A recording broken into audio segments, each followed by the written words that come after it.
welcome back to Furbeck Farms. Thank you for joining me today. I'm going to be going over why quail is a great alternative to chickens if you are not allowed to have chickens or you just don't want to deal with them. So number one would be obviously eggs. You get just as many eggs as you would from chickens. No, they're not as big obviously, but I have about 26 females in here, so maybe give or take. The rest are males, and I get at least 7 to 10 eggs a day, sometimes more, depending on their lay cycle. Sometimes I'll go a week and they won't lay eggs, but that's any bird, honestly.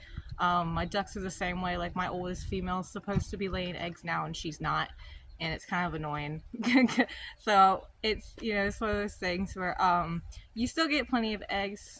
My top of my fridge is full of eggs right now. I have to give them to my dogs. I include it in their meals. I've actually started baking a lot more since I started having quail eggs because they're great for baking. If you've ever had a duck egg, you know what a quail egg tastes like pretty much, because they're rich and creamy and they're great for baking. I personally love them in cornbread and any cakes that I make.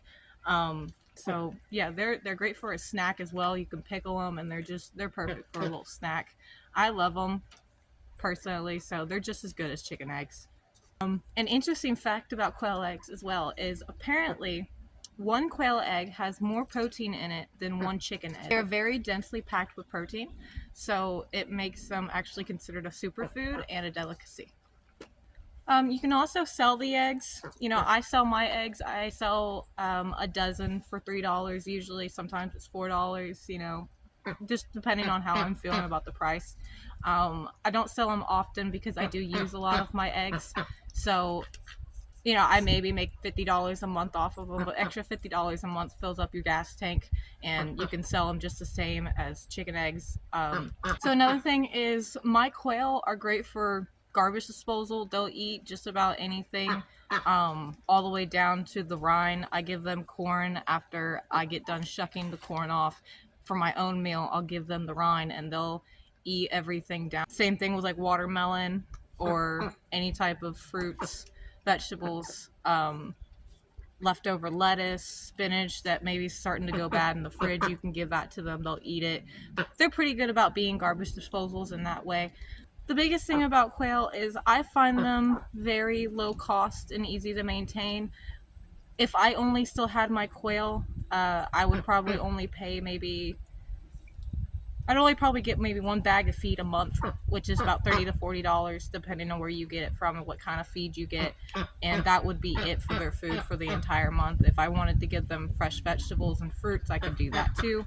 But that's just their main feed, and they're really inexpensive. After you have their coop built, that's pretty much it. Their coop was the most expensive part for me to build, and this front part wasn't even part of the entire thing. This front part right here, you can tell I bought it offline. I paid about $100 for it, and then making the frame around it and then adding on to it was probably an extra $150 or so, just to make it waterproof and get good wood quality and everything. The fencing, because the bottom is fencing, so the poop drops straight through.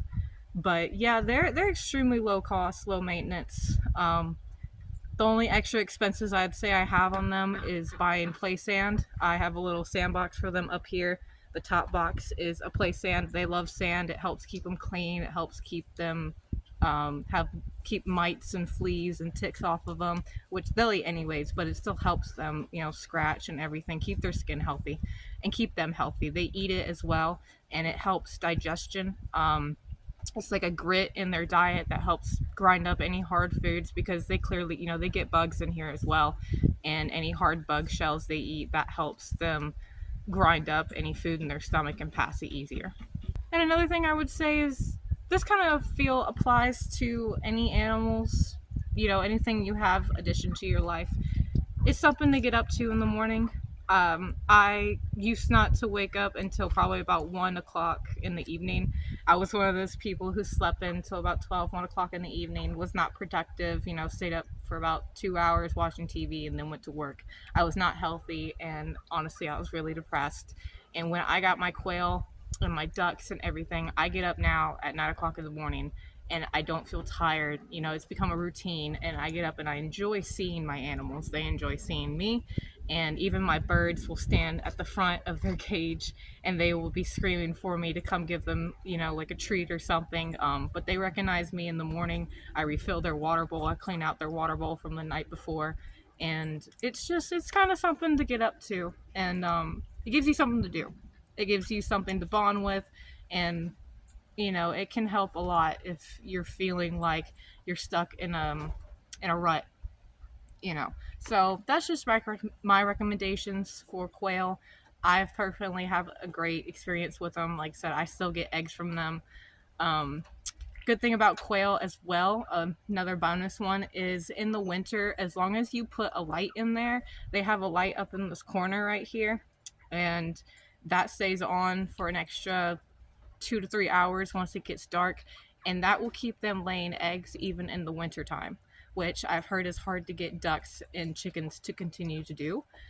Chickens, I've heard, are a little bit easier to get to do, but I know my ducks, and from what I've heard, ducks are just like, no, it's not happening. So depending on the type of game bird you have, you might have that issue. But as far as I've noticed, quail have no problem with it as long as they have some extra sunlight that kind of tells their brain that it's still summertime light. They'll continue to lay eggs for you. So I hope you've enjoyed this video. I hope this helped you, and I hope you join us next time. Have a great day.